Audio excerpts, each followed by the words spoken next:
Bonjour à tous, ravi de vous retrouver dans Smart Job. Votre rendez-vous emploi RH, c'est tous les jours, du lundi au vendredi. Débat, analyse, expertise et vos rubriques habituelles, bien entendu. Bien dans son job. Aujourd'hui, l'humain et la machine. La machine, c'est le numérique, c'est l'intelligence artificielle. Quelle interaction au travail? Et on en parle avec Olga Kokchak-Guina. Elle est chercheuse en management de l'innovation, membre du Conseil national du numérique. Elle est notre invitée. Les entreprises s'engagent. L'insertion professionnelle des jeunes, c'est un sujet qui tient très à cœur à Olivier Le Grontec, directeur général de Semitan. C'est du transport et ça se passe à Nantes. Il sera notre invité. Puis le cercle RH, ouvrons le débat des math skills. Alors hard skills, soft skills, on parle beaucoup de ce sujet sur notre plateau. Un peu sous les écrans radars, les math skills, qu'est-ce que c'est exactement? C'est peut-être un peu le syndrome Guy de Graine, vous savez, ces élèves un peu rêveurs qui dessinent des choses en classe. Ils sont un peu hors cadre et pourtant ils deviennent finalement le rêve qu'ils portaient en classe. On fera le point justement avec ceux qui portent ces math skills. Et puis fenêtre sur l'emploi, la dématérialisation au service de l'apprentissage. Oui, ce sont souvent très fastidieux de remplir ces dossiers et on en parlera avec Arnaud Muret. Il est DG de l'OPCO EP, qui est l'opérateur de compétences des entreprises de proximité. Voilà le programme. Tout de suite, c'est bien dans son job.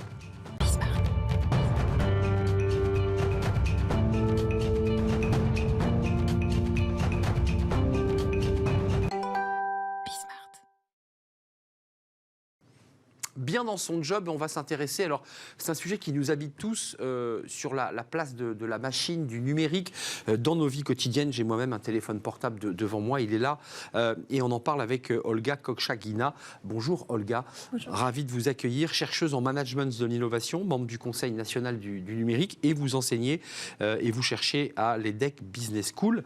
Quand on regarde le sujet à l'envers, on a beaucoup de livres, beaucoup de sujets qui sortent très récemment et qui viennent nous reposer cette question de la place. Alors il y a 100 ans, c'était la place de la machine, et puis 100 ans plus tard, c'est la place de l'intelligence artificielle et du numérique. Et on nous dit que tout cela est finalement assez dangereux pour le monde du travail parce qu'il supprimerait des emplois. Vous dites exactement l'inverse. Bonjour, merci de m'avoir et de m'accueillir sur le plateau. Donc, ce n'est pas tout à fait exact. Donc, en fait, nous, on s'intéresse à justement regarder quel est l'impact du numérique au travail. Et on fait ça au travail de sujet. Oui, en fait, on regarde cet angle beaucoup sur l'angle de disparition de travail.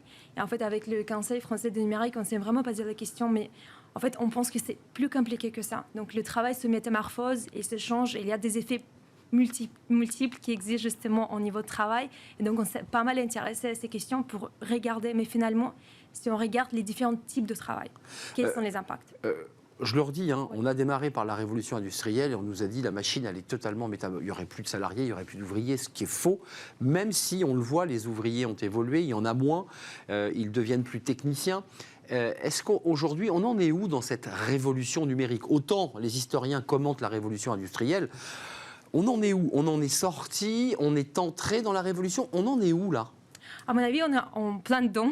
Donc, en fait, on voit les numériques qui impactent justement les différents types de salariés. Donc, vous avez tout à l'heure parlé de la machine. Donc, effectivement, la machine qui a complètement bouleversé, on peut dire, le travail industriel, le travail pour les travailleurs subalternes.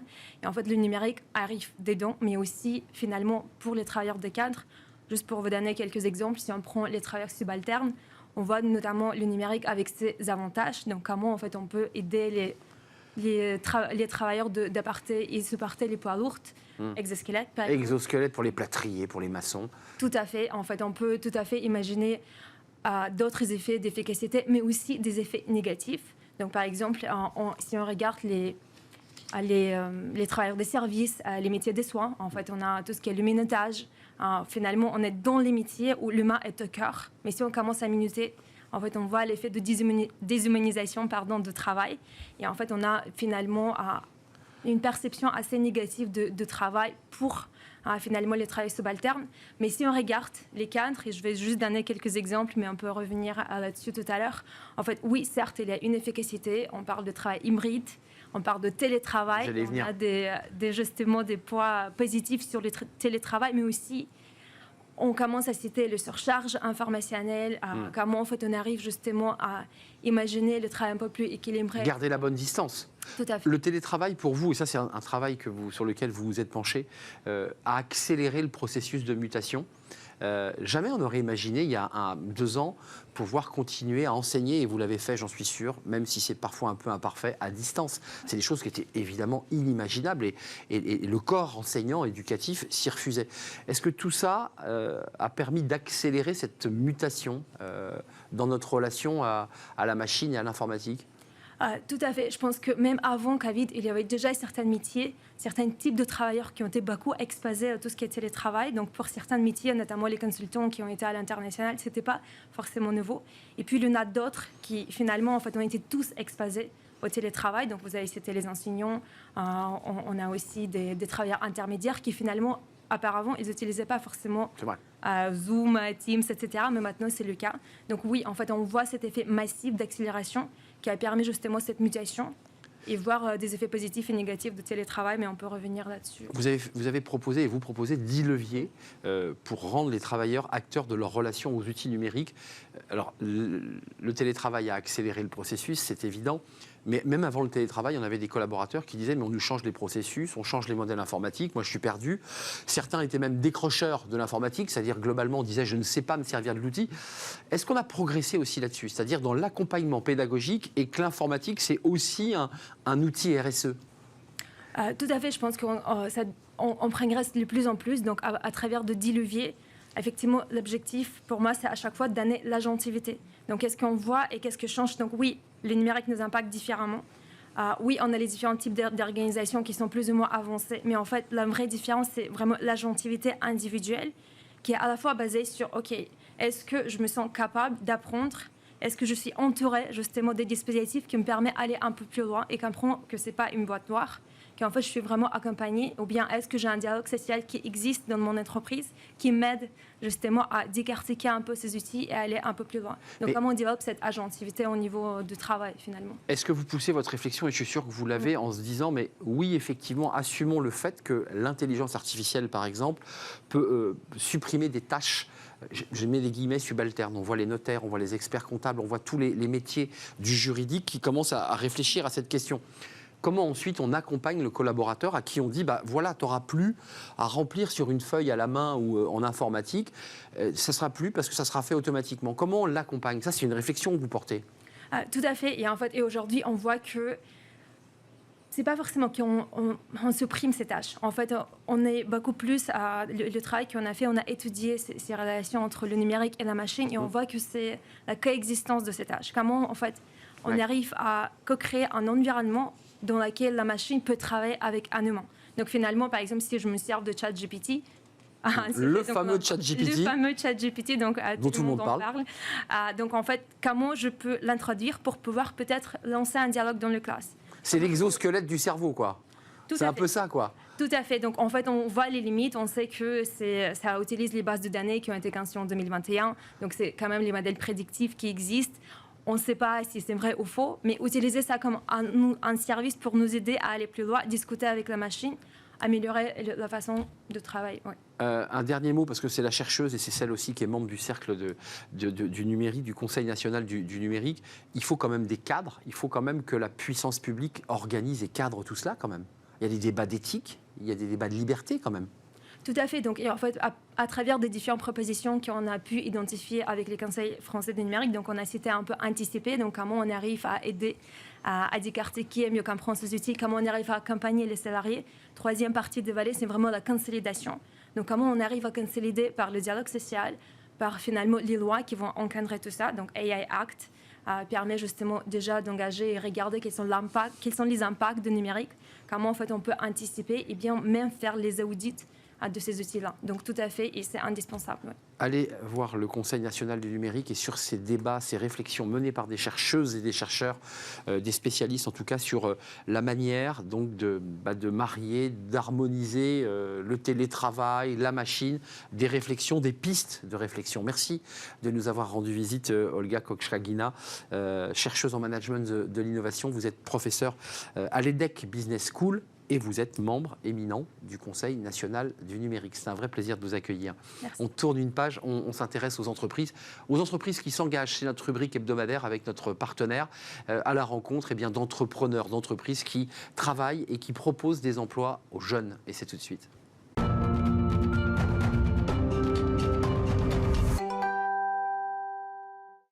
Les entreprises s'engagent avec notre partenaire, notre rubrique hebdomadaire pour parler et donner la parole aux entreprises justement de ce réseau, de cette communauté d'entreprises. Aujourd'hui, nous sommes avec Olivier Legrontec. Bonjour Olivier. Vous êtes le directeur général de Cemitan, engagé dans ce réseau. D'abord, un tout petit mot sur Cemitan, parce qu'avec vous, on va parler de transport. C'est plus de 2000 collaborateurs. Et pour situer de l'endroit où vous nous parlez, c'est Nantes. Et vous avez la gestion des réseaux de bus, de tramways et de transport de la ville. Je résume bien ou pas ? Très bien, oui, c'est parfaitement ça. Effectivement, nous sommes une entreprise de transport de voyageurs urbains, donc sur le territoire d'une métropole de Nantes, qui regroupe à peu près 700 000 habitants. Et donc, nous exploitons des tramways, des bus, des bateaux et d'autres formes de mobilité. Vos enjeux de recrutement, parce que c'est aussi l'objet de votre implication dans les entreprises s'engagent, c'est compliqué le secteur du transport. Vous avez un flux, je crois 150 embauches ou possibilités d'embauche. Comment ça se passe ? Pourquoi avoir choisi de s'immerger dans ce réseau, de cette communauté des entreprises qui s'engagent ? Alors effectivement, dans une activité comme la nôtre, on recrute beaucoup, 150 personnes par an pour une entreprise de 2200 salariés à peu près, principalement sur les métiers de la conduite et de la maintenance. Et effectivement, nous avons des difficultés de recrutement ces derniers temps. C'est pourquoi on s'est engagé dans des actions avec les entreprises s'engagent, des actions de speed dating, de recrutement. On a notamment mis à disposition un tramway pour effectuer du recrutement en partenariat avec les autres entreprises du territoire. Et alors nous, en fait, aujourd'hui, on offre beaucoup de postes en contrat de professionnalisation, ce qui permet des reconversions. Et puis, on a aussi une orientation vers l'inclusion, notamment pour les publics jeunes, puisqu'on prend 20% de nos recrutements sont effectués avec des jeunes de moins de 26 ans, et dont à peu près une dizaine issus des quartiers prioritaires de la ville. Il y a quand même une volonté aussi de permettre finalement à ces jeunes dont vous parlez, ces jeunes issus des quartiers prioritaires de la ville, non seulement de leur offrir un emploi, mais aussi de les accompagner, de les former. Ça, c'est très important. Oui, c'est notamment dans le cadre de nos contrats de professionnalisation. Aujourd'hui, plus d'un recrutement sur deux à la conduite s'est effectué dans ce cadre-là, ce qui permet donc d'offrir une formation et puis également le permis transport en commun, le permis D, que l'on finance. Comment, Olivier, on source, parce qu'il y a un vrai enjeu pour vous, entreprise de transport, d'abord d'assurer le service public, c'est-à-dire la continuité du service public, on le voit dans d'autres villes, notamment Paris, où les choses sont compliquées, et comment vous allez sourcer, comment vous allez à la rencontre de ces jeunes, comment vous leur donnez envie de pouvoir s'engager chez Cemitan et notamment tenir le volant d'un bus, d'un car ou les manettes d'un bateau. Écoutez, notre métier, c'est un métier qui a du sens, du sens du service public. On est extrêmement engagé au quotidien. On est aussi sur des sujets innovants. La Cemitan a pas mal innové depuis la première ligne de tramway et puis récemment une ligne 100% électrique. Donc on essaye de faire valoir nos métiers, également dans la maintenance, avec des perspectives, des évolutions. La mobilité transport public est en progression. Donc on met en avant tous ces atouts et puis on va justement, avec les entreprises s'engagent au plus près des publics par ces opérations de job dating.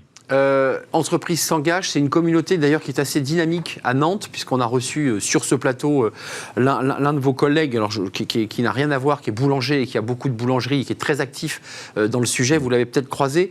Chez Cemitan, là, au moment où on se parle, Olivier, combien de recrutements, vous en êtes où combien de postes reste-t-il à pourvoir? Parce qu'il faut préciser qu'il n'y a pas que des chauffeurs de bus, il y a du service contrôle, prévention, intervention, il y a du service de maintenance, enfin, il n'y a pas que des gens qui pilotent. Oui, alors c'est comme je vous le disais, le besoin habituel, il est à peu près 150 personnes par an. Et donc, il y en a à peu près 2/3 sur la conduite. Ensuite, une vingtaine de recrutements sont à la maintenance. Et puis, effectivement, après, il y a le contrôle, l'informatique, enfin, tous les métiers support de l'entreprise. Et donc, en particulier, nous avons des difficultés actuellement sur la conduite et la maintenance, parce qu'il y a une forte demande dans toute la France sur la conduite. On voit bien qu'on est en difficulté partout. On s'en sort plutôt pas trop mal à Nantes. Et puis, sur la maintenance, parce que là aussi, sur une dynamique comme celle de Nantes, il y a beaucoup de demandes de mécaniciens. Olivier Legrontec, avant de nous quitter, qu'est-ce que vous apporte ce réseau et cette communauté des entreprises qui s'engagent? Qu'est-ce que ça vous apporte? Est-ce qu'il y a un échange je dirais, d'expériences qui permet de croiser des idées, d'aller apporter ces idées, mais aussi de piocher quelques bonnes pratiques? Alors ce réseau, il est d'abord dynamique et innovant, puisque c'est ce qui nous a permis de monter ces opérations dans le courant de l'année 2022 de job dating, où on a mis à disposition un tramway avec ces entreprises du territoire. Donc c'est intéressant parce qu'on croise d'autres grands recruteurs du territoire, on partage nos expériences, on partage aussi un peu nos CV, on s'oriente les candidats. Et donc c'est vrai que cet effet réseau, il est important et son côté innovant également. Merci Olivier Le Grontec d'être venu nous rendre visite. Je rappelle que vous êtes le directeur général, non pas de Cemitan, mais de Cemitane. Voilà, oui.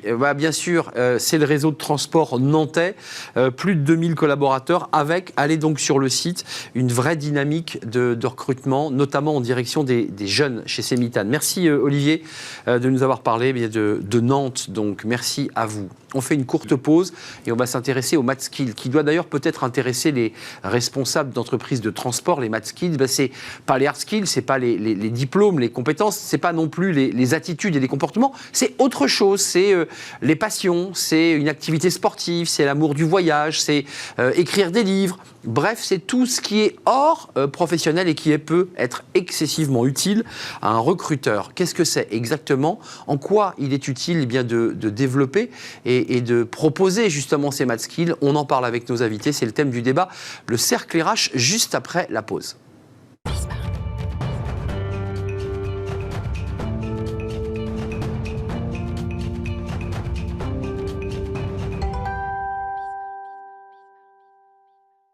Le cercle RH, notre débat quotidien dans Smart Job, pour parler d'un sujet qui est peut-être un petit peu sous les écrans radars, mais c'est justement l'occasion d'en parler. Les MatSkill, qu'est-ce que c'est exactement? Alors moi j'ai appelé ça le syndrome Guy de Graine, cet élève qui rêvasse comme ça, puis qui dessine des fourchettes, puis qui va devenir ensuite la marque la plus connue, c'est une publicité, mais qui raconte ça, c'est-à-dire sa passion et faire de sa passion un métier et même une transmission pour accompagner des dirigeants. Et on en parle avec mes invités. Nathalie Gourdin, merci d'être avec nous. Bonjour. Ravi de vous accueillir. Alors, on ne sait pas par quoi commencer. Ancienne militaire, vous êtes lieutenant, vous l'avez été, réserviste aujourd'hui, marathonienne, ancienne pongiste de haut niveau dans les 100 meilleures pongistes françaises. On ne dit pas ping-pong quand on aime le sport, parce que c'est un vrai sport. On verra quelques photos. Et puis, vous êtes à la tête d'une structure qui permet d'accompagner évidemment des dirigeants, parce que vous avez beaucoup de choses à transmettre. Et puis, il y a aussi l'image des militaires très, très recherchés dans leur rigueur, dans leur façon d'aborder les sujets. Merci d'être là. Enokefa, merci d'être avec nous. Alors, vous n'êtes pas venu tout seul, vous êtes à la tête de Nokefa, coach des programmes sur mesure de coaching pour des dirigeants et pas seulement. Et quand je dis que vous n'êtes pas venu tout seul, vous êtes venu avec votre ceinture, car vous avez été triplement champion du monde. C'est ça. C'est laquelle, celle-là que vous avez? C'est la première. La première. Oui, la première. La meilleure? Non. Pas la meilleure. C'est celle de la découverte. C'est celle qui permet de voir que le chemin qu'on parcourt est plus important que la ceinture qu'on en obtient. Montrez-la nous, parce que vous l'avez apportée. Elle brille. Alors celle-là, c'est quelle catégorie? Montez-la un petit peu pour notre ami réalisateur. Alors, c'est celle de champion du monde en poids lourd. Ça a été la meilleure parce que ça a été sympa quand même de représenter la France au plus haut niveau. Quand vous voyez même. Vous l'avez gagné dans quel pays? C'était en France même, à la mode Servolex. Voilà, vers Chambéry. Oui, je vois. Et c'est vrai que c'est quand même assez fort de pouvoir porter le drapeau aussi haut. Avant de monter votre entreprise, juste, je donne la parole évidemment et je présente Yamina Mouka qui est avec nous et qui est chasseuse de tête, qui est fondatrice de Cherche Suzanne. Et on parlera avec elle parce qu'elle recrute, elle chasse des têtes. Donc j'imagine que les MatSkill lui sont utiles. Quand vous avez démarré votre carrière après avoir rangé les gants, vous alliez chez un employeur avec la ceinture en disant bonjour, j'ai ça comme qualité, puis je vais vous montrer, j'ai fait ça. Non, je blague, mais est-ce que ça a été un outil, un levier pour vous de reconversion? Les traits de caractère qui en ont émergé, la détermination, l'état d'esprit, oui. Après, souvent, ils en viennent, je pense aussi pour vous comme pour vous, à se demander mais d'où ça vient? Et là, on explique que ça vient d'une discipline, ça vient des valeurs que j'ai pu vivre, expérimenter, qui m'ont amené à tel résultat. Pour lesquels je fais l'analogie dans d'autres sphères de ma vie. Yamina, commençons par le début, parce que oui, comme c'est un sujet un peu sous les écrans radars, on l'entend, alors on se dit c'est un gadget, c'est une nouvelle invention. Hard skill, les diplômes, soft skill, l'attitude, le comportement, très recherché. Mais là, on franchit une étape supplémentaire et on nous dit, les math skills, on en a besoin. C'est quoi les math skills? Moi, j'appelle ça compétences folles. D'accord. Effectivement. Il faut partir du principe que le monde change, les entreprises se transforment Et donc, on a besoin, toutes les entreprises aujourd'hui ont besoin de profils qui vont peut-être avoir un regard différent, essayer de casser un peu les codes qui existent et donc forcément recruter des profils atypiques, des personnalités, des gens qui ont eu plein de vies différentes. C'est ce que les entreprises recherchent. Après, l'enjeu, c'est comment j'utilise ma passion et comment je la transpose effectivement dans mon métier. Mais il y a vraiment une attente. C'est-à-dire qu'on veut des gens capables d'écrire ce qui n'existe pas aujourd'hui. Nathalie Gourdin, on va voir quelques photos, parce qu'on verra des photos d'Enoch, mais vous, course en autonomie dans le désert, marathon des sables, on vous voit tirer au FAMAS allongé, parce que c'est des séances d'entraînement, on vous voit avec le casque lourd, vous étiez intégré dans des compagnies de combat, d'hélicoptères de combat de l'armée de terre. Si je devais vous demander, c'est quoi vos math skills ? Je dirais que la première qui me vient, c'est de décider rapidement dans l'incertitude, c'est-à-dire d'être en capacité de garder son sang-froid, d'analyser rapidement la situation et de pouvoir décider, sachant que cette décision, elle peut être ni bonne ni mauvaise, elle est la décision que je vais prendre à l'instant T, mais qui va impacter en fait 30 personnes derrière. Donc on nous apprend en fait à porter cette responsabilité et l'entraînement en fait nous conditionne en fait à ça. De par les entraînements difficiles, dans la rusticité, dans la difficulté, dans la fatigue, et finalement de pouvoir restituer dans une situation extrême tout ce qu'on a appris et de pouvoir justement faire le plus vite possible. Je pense que c'est ça en fait la première chose qui vient. Il y a un lien direct entre ce que j'entends, c'est que quand on combat, chaque position, chaque coup, au niveau où vous avez combattu, il a des enjeux. Alors, il n'entraîne pas 30 personnes, encore que derrière, il y a votre staff, mais il vous entraîne physiquement à perdre ou gagner un combat. La boxe, c'est vraiment un sport collectif pratiqué en individuel, c'est-à-dire que sans les sparring partenaires, sans une équipe, sans un havre de paix à la maison, il faut aussi prendre en compte aussi qu'on a un public. On ne vous appelle pas pour monter sur un ring si vous n'avez pas su impacter au-delà du fait de savoir donner des coups. Et donc du coup, c'est la stratégie mise en mouvement et la capacité à décider vraiment dans les situations qui peuvent être périlleuses, où c'est sa santé qui est en jeu, mais pas celle de tout le monde. Et c'est pour ça que moi, je suis vraiment admiratif de ce type de parcours. Il y a eu un moment dans ma vie où j'ai fait le parcours pour entrer en tant qu'officier, avec le parcours, avec tout ce qui est préparation militaire supérieure à Koweït Kidan, et je retrouvais les mêmes choses que je pouvais avoir en fait pour arriver sur un ring. Je retrouvais dans ce type de parcours. Mais en fait, les compétences folles, en fait, elles sont pas si folles que ça quand j'entends deux experts, parce que maintenant vous transmettez, vous accompagnez, vous rendez en fait finalement. C'est pas des compétences folles, j'entends rigueur, j'entends préparation en amont incroyable. C'est ça aussi les compétences folles, non ? Aussi. Bien sûr, c'est effectivement tous ces éléments. Après, c'est vrai que pendant longtemps, moi, je le vois, je le vis au quotidien. J'ai parfois des candidats qui me disent « Attention, j'ai un profil atypique ». C'est-à-dire quoi ? J'ai fait un tour du monde, je suis allé en pirogue sur le... Je suis investi dans telle association. Et moi, ma première réaction, c'est de dire « Mais heureusement, c'est stop !» C'est génial, vous avez un truc à raconter. Souvent d'ailleurs les gens le cachent. Je m'autorise. J'ai croisé quelqu'un qui me dit qui est PDG d'une grande boîte et puis je l'interviewe et c'est seulement à la fin qu'il me dit j'ai fait le Burning Man. Oui. Alors c'était sa folie à lui. Il a loué un camping-car, il est parti faire cette espèce de grand truc dans le désert. Wow. Et je m'y attendais pas. Oui, mais parce que pendant longtemps on a favorisé les hard skills, les diplômes, le diplôme, etc. Et on se rend compte finalement que l'innovation, c'est l'incertitude, c'est la remise en question, c'est effectivement être capable d'avoir un regard différent. Et ça, vous l'avez avec des personnalités qui ont vécu, mais plein d'expériences différentes. Et c'est ça qui rend, je pense, notre métier aussi passionnant, c'est la recherche de profils atypiques. Vous avez créé vos entreprises, parce que dans vos parcours, et vous continuez d'ailleurs, il faut le préciser, j'imagine que vous êtes tous les deux des sportifs toujours très aguerris, on ne s'arrête pas comme ça, vous continuez à faire des défis, à vous lancer des défis, mais est-ce que vous auriez trouvé votre place classiquement dans une entreprise classique, c'est-à-dire on vous aurait nommé directeur adjoint, vous auriez eu un bureau, vous seriez venu le matin et vous seriez reparti le soir. J'ai pas le sentiment que ça correspond aussi à vos profils. Je ne sais pas qui veut commencer, mais... Alors moi j'ai essayé, j'ai travaillé un temps dans le groupe Thales, comme directrice de la communication. Il y a une cohérence, Thales, l'armement. On reste dans le monde de la défense. Et finalement je me suis dit, je ne suis pas vraiment à ma place. C'est-à-dire qu'on est venu me chercher pour des compétences que j'avais acquises dans le milieu militaire et on ne les a pas exploitées. Donc il y a une grande frustration. Finalement je dis, moi je sais faire plein de choses, mais on me demandait de faire qu'une seule chose et de la faire selon une norme. Et ça ne vous convient pas dans votre personnalité ? Parce que la difficulté pour vous aussi, c'est pareil. C'est-à-dire que la compétence d'un boxeur, elle est multiple. C'est rigueur, entraînement, hygiène de vie, nutrition, préparation mentale. Enfin, il y a multiples compétences. Vous vous seriez retrouvé dans un bureau assis, je veux dire, à faire qu'une ou deux tâches, parce qu'en fait, vous en faites 1000. Bah, en fait, déjà, j'ai essayé aussi. Et Ça, c'est intéressant. ne serait-ce que d'être dans un milieu où il y a des règles, et souvent en entreprise, on est dans certains milieux, des fois où il n'y a pas de règles. Il y a des choses, des fois, qui se font, qu'on peut prendre à titre personnel et qui peuvent vraiment vous bouffer au niveau d'énergie. Ah, vous dites l'inverse. Vous dites, moi, dans mon sport, il y avait plein de règles, en fait. Ah, il y avait plus de règles Bah ouais. en entreprise. Bien sûr, il y a une oui. discipline, Ah oui. Les stratégies politiques pour être bien vues par un tel. Ça rentre pas dans le sport, ça. Ah non, bah là, on est obligé de se supporter, de tous Bah ouais. se tirer vers le haut. Là où, si on est un peu vers le haut dans certaines entreprises, on va essayer de tirer vers le bas. Donc maintenant, c'est Vous voyez, plus. il nous faut des salariés comme ce monsieur. Voilà. Ouais. Parce que monsieur, je précise il est rentré puis il est sorti. Madame, elle est rentrée puis elle est partie. Mais justement, Enfin, je m'autorise. Hein, justement, enfin- il faut du coup passer du cap de on cherche des profils adaptés culturellement à des profils qui soient totalement hétérogènes.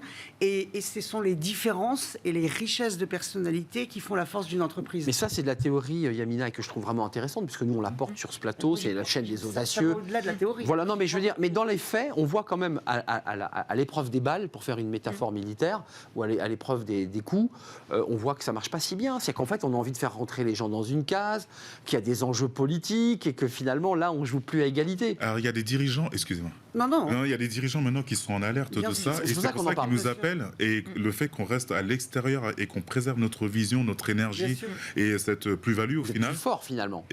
ça nous permet d'apporter ça aux entreprises, mais sans être en interne. Et du coup, d'apporter C'est ça. cette plus-value. Nathalie. On est écouté, on peut transmettre quand on est Ah externe oui, à l'entreprise. c'est vrai.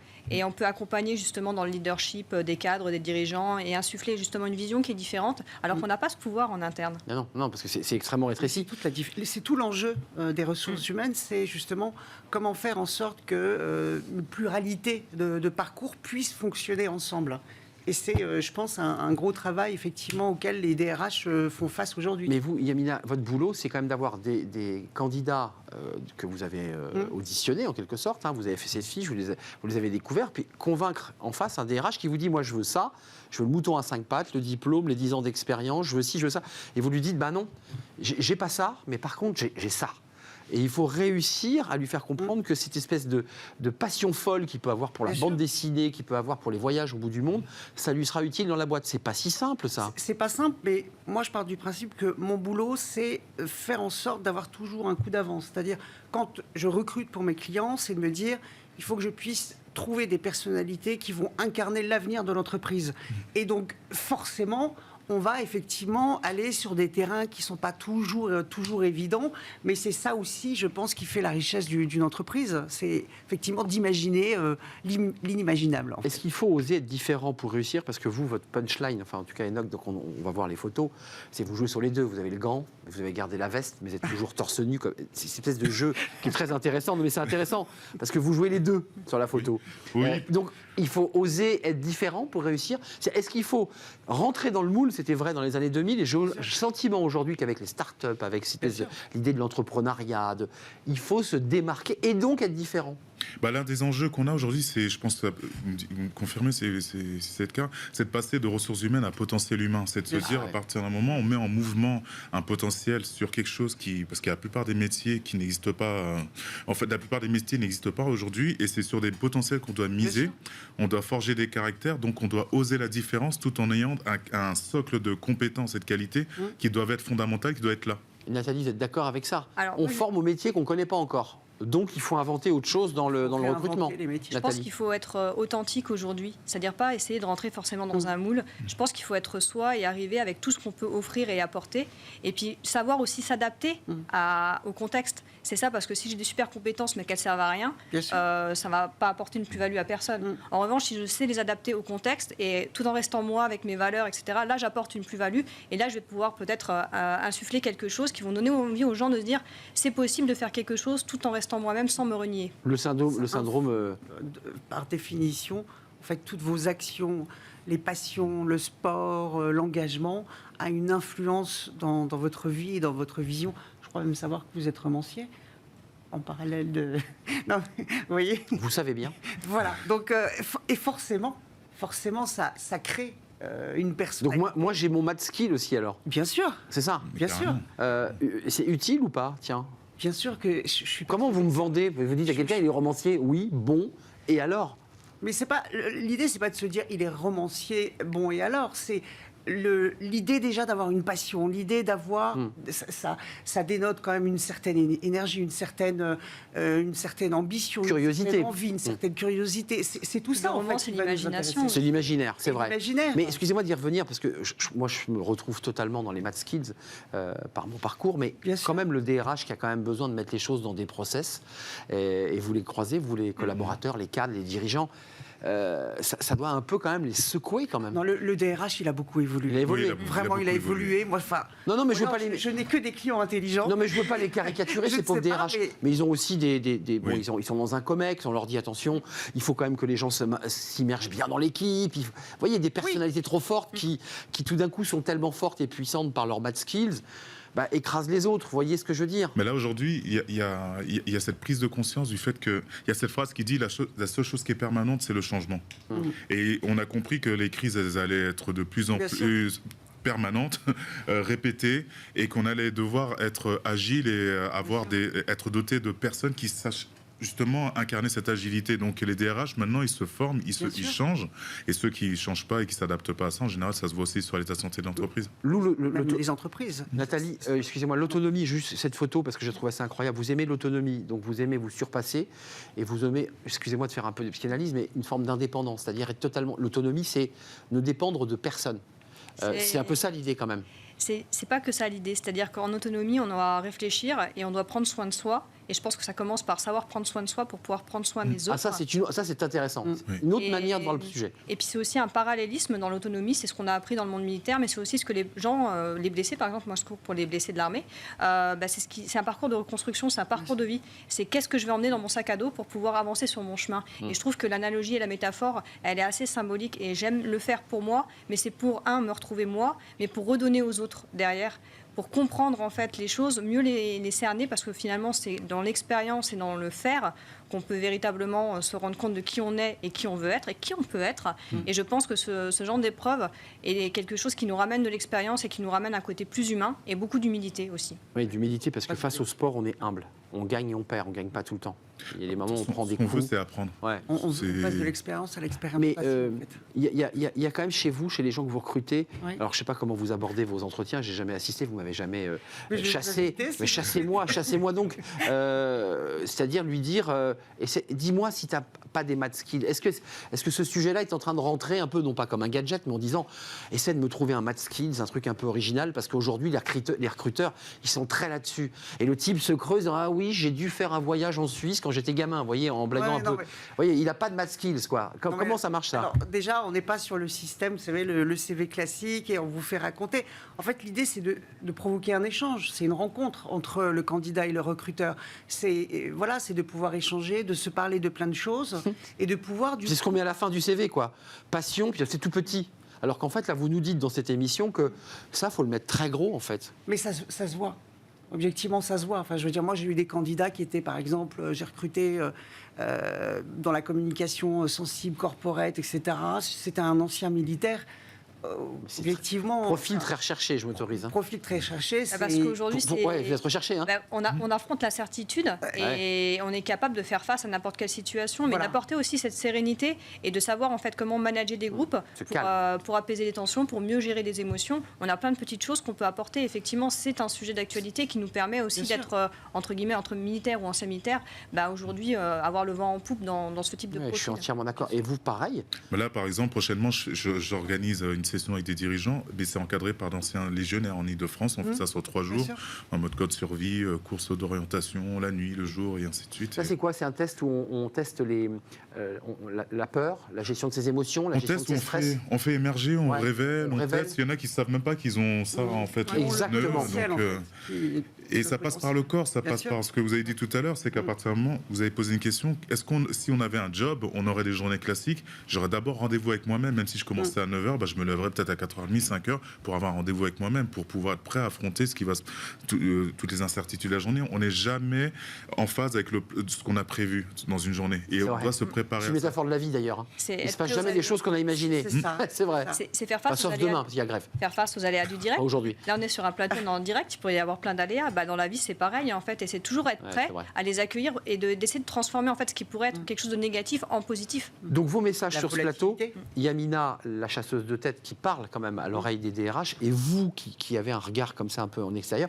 n'ayez pas peur des mad skills, des passions folles. Vous êtes d'accord avec ça? C'est ça le message du Bien jour. sûr. N'en ayez pas peur. Au contraire. Au Il faut contraire, les- oui. il faut Domptez-les. être capable de C'est ça. les... C'est adaptez-les, domptez-les, profitez-en et faites-en profiter au monde, Oui. puisque finalement, c'est ça qui rendra le monde plus créatif. Plus de combat, mais de l'action. Si, très- bientôt. En fait, ça a été une question qu'on m'a posée pendant Oui, parce que je 20 le ans, trouve quand c'est- même encore très affûté pour. Oui, parce que là, ouais. mais là, on veut combattre pour quelque chose. C'est-à-dire qu'on D'accord. a beaucoup de dirigeants maintenant qui sont en quête de sens. On va les réunir autour d'un ring, montrer que là, je sais qu'un chiffre. Bon, en tout cas, je vais devoir le montrer pour de vrai.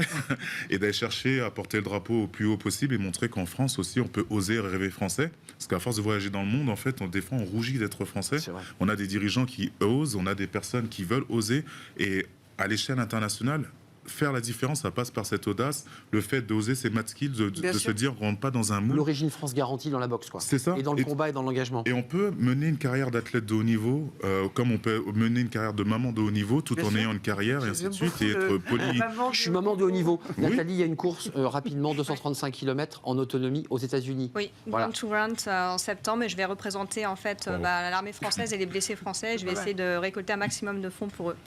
Génial, bravo, on va merci. soutenir. C'est un vrai plaisir. Yamina, votre défi, c'est de parler à l'oreille des DRH et des Je convaincre. vais continuer. Voilà, il y a des défis aussi chez Yamina. Oui. Voilà. Voilà. C'est une challenge. Haut et fort. ça. Merci Nathalie Gourdin, merci d'être venue sur le plateau. Vous êtes spécialiste de la communication de crise et avec tout ce que vous portez en vous. Merci à Enoch Effa avec ses combats et votre engagement aussi dans votre entreprise Necodia. Je ne dis pas de bêtises, Nokefa.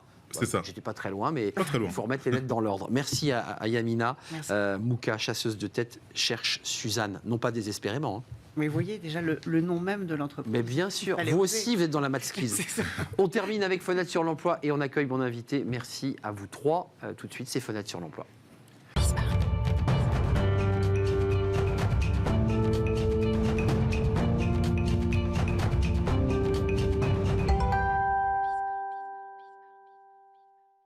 Et on termine par Fenêtre sur l'emploi. On parle formation et dématérialisation au service de l'apprentissage. Oui, c'est vrai que fut un temps, il fallait remplir beaucoup de documents, faire beaucoup de dossiers. C'est vrai que c'était très fastidieux.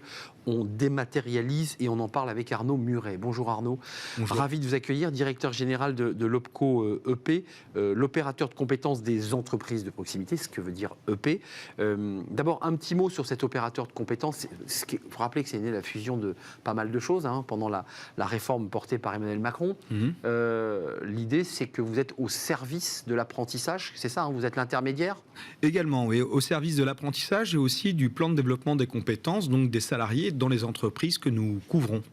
Et l'opérateur de compétences des entreprises de proximité, on peut l'appeler aussi les entreprises du cadre de vie. Quand vous dites entreprise de proximité, puis on va parler de la dématérialisation, parce que c'est un vrai sujet, Ouais. ça touche quel type de métier pour être concret? Très concrètement, c'est les métiers de l'artisanat de type alimentaire, boucherie, charcuterie, boulanger, les métiers de l'artisanat de service, coiffeurs, esthéticiennes, les professions libérales, les pharmaciens, les notaires. Donc vous voyez, c'est toutes ces entreprises que vous trouvez près de chez vous et qui font votre cadre de vie. Passage au 100% dématérialisé. Alors là, on rentre sur des choses qui, comme ça, d'apparence, paraissent un peu techniques, mais pas du tout. Non. Ça facilite la vie quotidienne de celui qui veut avoir un apprenti, parce que c'est fastidieux. C'était ça, la réflexion de base, c'est celle-là. C'en est une qui a prévalu à la réforme, parce qu'en 2018, grosso modo, il fallait 6 mois pour faire un dossier d'apprentissage, c'est-à-dire avoir l'engagement, c'est-à-dire l'autorisation de prendre son apprenti. C'était une règle, c'était un usage. Et Très personne- bureaucratique. Voilà, mais on n'allait pas en discuter. Les régions, tout le monde, c'était devenu une norme. Et puis, il y a eu la réforme de la formation professionnelle. Aujourd'hui, un opérateur de compétences comme celui d'EP, on engage en 24 heures un dossier. On est passé de 6 mois à 24 heures. Mais l'ensemble des OPCO aujourd'hui à travailler à la démat et maintenant en quelques jours, voire quelques semaines, on engage tous les dossiers. Donc ça a complètement changé les choses. Alors les OPCO, c'est une partie un petit peu sous l'iceberg, hein. C'est pas la partie émergée pour le grand public, mais quand même, c'est un travail de titan que vous enclenchez lorsque vous décidez de dématérialiser. Il faut le préciser quand même. Ouais, en fait, vous avez... On le voit pas, mais c'est énorme. C'est considérable parce que les volumes sont considérables. Aujourd'hui, un OPCO comme EP, c'est 160 000 dossiers d'apprentissage, plus de 95% en dématérialisé. On a toujours maintenu une petite chaîne papier, parce qu'il y a des gens qui ont encore besoin de cette médiation, hein, ils aiment, donc on les prend en compte, mais cette transformation est considérable. Les salaires, les paiements, parce qu'il y a aussi ce débat-là, il y a le dossier à constituer pour accéder et avoir l'autorisation de prendre un apprenti, par exemple, Ouais.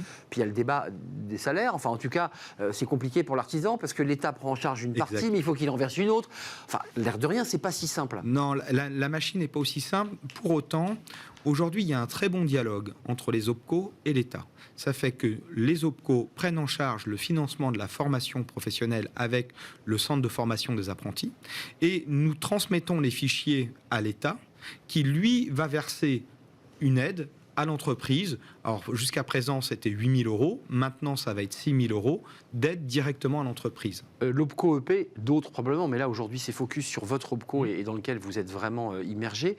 Est-ce qu'on peut considérer que cette innovation technologique, cette dématérialisation nous a amené à ce superbe chiffre de plus de 700 000 ou 800 000 apprentis? Est-ce que c'est un des éléments, par sa souplesse, sa facilité, qui a accéléré le processus? Complètement. D'abord, ça a modifié même la perception de l'apprentissage. Parce que le gros changement, la difficulté quand on était à 6 mois, c'était quelque chose de marginal. Maintenant, vu que la dimension administrative est devenue complètement souterraine, c'est plus le sujet. Grâce à ça... Alors qu'auparavant, c'était la difficulté majeure. C'était la difficulté. Maintenant, ça nous oblige à nous concentrer à quoi ça sert. Est-ce que les métiers ont vraiment besoin de tous ces apprentis? Comment on les développe? Maintenant, on peut être sûr à quoi ça sert l'apprentissage, donc sa vraie finalité. On a résolu le problème technique. En 10 secondes, en amont, pour vous, en back-office, ce qu'on ne voit pas, parce que vous êtes le DG de cette structure, ça vous a obligé à quoi? À des restructurations, à des réorganisations, à repenser le modèle différemment? Ouais, excusez-moi de dire ouais comme non, ça, mais c'est vrai que ça vient du cœur. Ouais, non, mais on a dû réinventer le modèle d'organisation du travail. Aujourd'hui, nous, on parle d'usine virtuelle. L'usine virtuelle, ça fait que les collaborateurs qui contribuent à traiter les dossiers peuvent être n'importe où en France, y compris dans les DROM. C'est-à-dire qu'aujourd'hui, dans nos dossiers... L'outre-mer. Hein. L'outre-mer. À La Réunion, on a des équipes qui traitent les dossiers. Et avec la même rapidité. Exactement. Et ça, c'est important de le dire. Et les entreprises, et à contrario, les entreprises à La Réunion, à la Martinique, à la Guadeloupe, sont traitées à la même vitesse qu'en métropole. Donc aujourd'hui, on a intégré, ça a nécessité de repenser complètement le modèle d'organisation du travail. On a allié le numérique et le présentiel. Et je peux vous dire que les résultats sont vraiment surprenants. Et vous avez contribué, je leur dis, à travers cette initiative assez incroyable, à valoriser, à dynamiser l'apprentissage en France. Ça me semble évident. Merci Arnaud Muret de nous avoir rendu visite. Vous avez parlé avec le cœur parce qu'on sent que c'était une opération qui était délicate à mener. Directeur général de l'OPCO EP, des entreprises donc de proximité. Combien de collaborateurs dans votre OPCO? Un peu plus de 1000. Un peu plus de 1000 collaborateurs. C'était un vrai plaisir de vous accueillir pour terminer cette émission. Merci à vous, merci à toute l'équipe, merci à Raphaël à la réalisation, merci à Alexis au son, merci à Nicolas Juchat qui m'accompagne et merci à Laure-Hélène et son sourire et son dynamisme pour l'accueil des invités. Merci à vous, merci pour tous vos messages. Je serai là demain. D'ici là, restez fidèles à tous nos programmes. Bye bye.